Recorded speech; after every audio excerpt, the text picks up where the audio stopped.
Valentine Michael Smith swam through the murky water to the deepest part of the pool, under the diving board, and settled himself on the bottom. He did not know why his water brother Jubal had told him to hide here. Indeed, he did not know that he was hiding. His water brother Jubal had told him to do this, and to remain here until his water brother Jill came for him. That was sufficient. As soon as he was sure that he was at the deepest part, he curled himself into the fetal position, let most of the air out of his lungs, swallowed his tongue, rolled his eyes up, slowed his heart down to almost nothing, and became effectively dead, save that he was not actually discorporate, and could start his engines again at will. He also elected to stretch his time sense until seconds flowed past like hours, as he had much to contemplate, and did not know how quickly Jill would come to get him. He knew that he had failed again in an attempt to achieve the perfect understanding, the mutually merging rapport, the grokking that should exist between water brothers. He knew that the failure was his, caused by his using wrongly the oddly variable human language, because Jubal had become upset as he had spoken to him. He now knew that his human brothers could suffer intense emotion without any permanent damage. Nevertheless, Smith was wistfully sorry that he had been the cause of such upset in Jubal.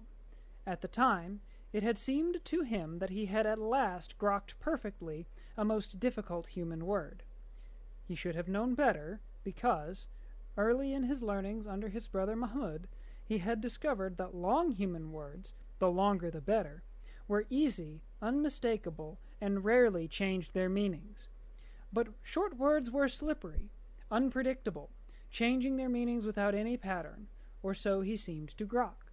Short human words were never like a short Martian word, such as grok, which forever meant exactly the same thing.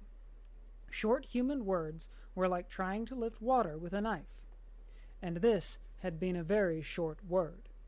Smith still felt that he had grokked rightly the human word God.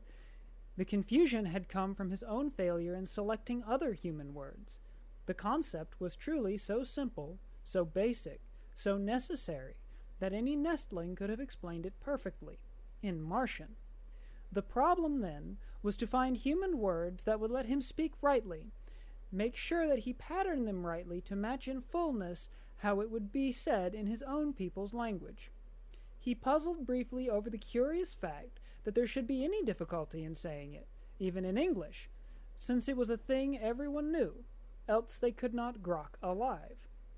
Possibly he should ask the human old ones how to say it, rather than struggle with the shifting meanings of human words. If so, he must wait until Jubal arranged it, for here he was only an egg, and could not arrange it himself. He felt brief regret that he would not be privileged to be present at the coming discorporation of Brother Art and Brother Dottie. Then he settled down to reread in his mind Webster's New International Dictionary of the English Language, 3rd edition, published in Springfield, Massachusetts.